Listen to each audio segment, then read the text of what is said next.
ఎందరో త్యాగమూర్తుల త్యాగఫలం ఆంధ్ర రాష్ట్రం. నేడు ఆంధ్రప్రదేశ్లో ప్రజలు సుఖ సంతోషాలుగా ఉన్నారా? ప్రస్తుతం ప్రజల మధ్య ఉన్న కులాల కుంపట్లు ఎవరి కోసం?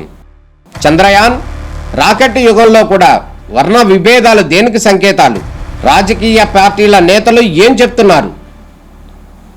నేటి కాలంలో ప్రపంచాన్ని శాసించే మన యువత మేధాశక్తి ఏం కోరుకుంటుంది? తెలుసుకోవాలంటే ఆంధ్ర యువగలం. ప్రజల మాటే మా నోట. అధ్యక్ష, ఇది ఒక బాధాకరమైన దురదృష్టకరమైన సంఘటన.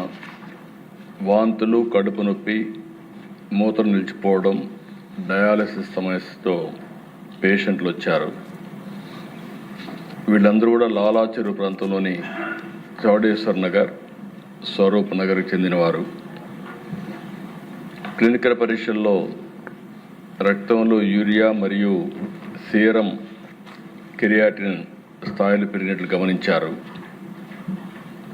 ఇమ్మీడియట్గా ఆ నమూనాలని తీసుకుని ఎక్కడి నుంచి వస్తుంది, సోర్స్ ఏంటి, అన్ని విధాలు కూడా ఎంక్వైరీ చేస్తున్నారు. ఇది ఒకసారి చూస్తే దిశ కోరుకొండ మండలం నర్సాపురం గ్రామం వరలక్ష్మి మిల్క్ డైరీ ఒక 106 మందికి మిల్క్ సరఫరా చేయడం, ఆ మిల్క్ని, ఆ డైరీ నుంచి వచ్చే మిల్క్ దీనికి కారణమని ప్రాథమికంగా నిర్ధారించారు.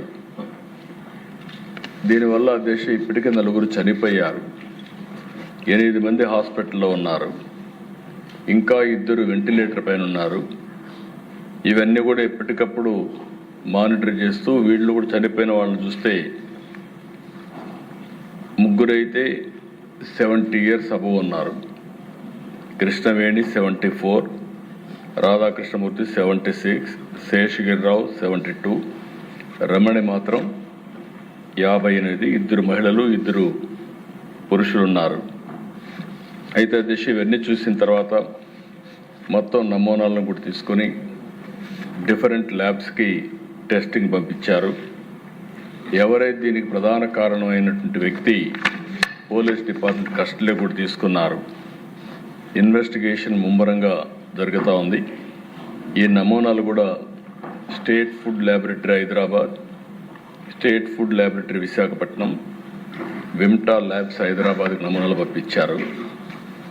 కేసు కూడా ఎవరైతే మృతురాలు తాడి కృష్ణవేణి కుమారుడు సీతారామయ్య ఇచ్చారు, దాన్ని ఆధారంగా చేసుకుని 194 సెక్షన్ కింద, బిఎన్ఎస్ఎస్ కింద, సెక్షన్ 174 సిఆర్పిసి కింద కేసు కూడా బుక్ చేశారు. ఇతను ఎవరైతే డైరీ మెయింటైన్ చేస్తున్నాడో అద్దాల గణేశ్వరరావు, అతన్ని పోలీసులు తీసుకుని మొత్తం కూడా ఇన్వెస్టిగేషన్ చేస్తున్నారు. ఏదేమైనా దిశ అన్ని విధాలు కూడా 360 డిగ్రీ ఇప్పుడే మంత్రి గారు చెప్పినట్టు ఎంక్వైరీ చేస్తున్నాం. నేను ఒకటే విజ్ఞప్తి చేస్తున్నా, ప్రతి ఒక్కరికి ఉదాసీనత ఏమాత్రం పనికిరాదు. ఒకవేళ కావాలని చేసుంటే, ఏదైనా కక్కుర్తిపడి కలుషితం చేస్తుంటే మాత్రం చాలా సీరియస్గా ఉంటాం. ఒకవేళ ఏం జరిగిందో మొత్తం ఎస్టాబ్లిష్ చేసి దోషులపైన కఠినమైన చర్య తీసుకుంటాం.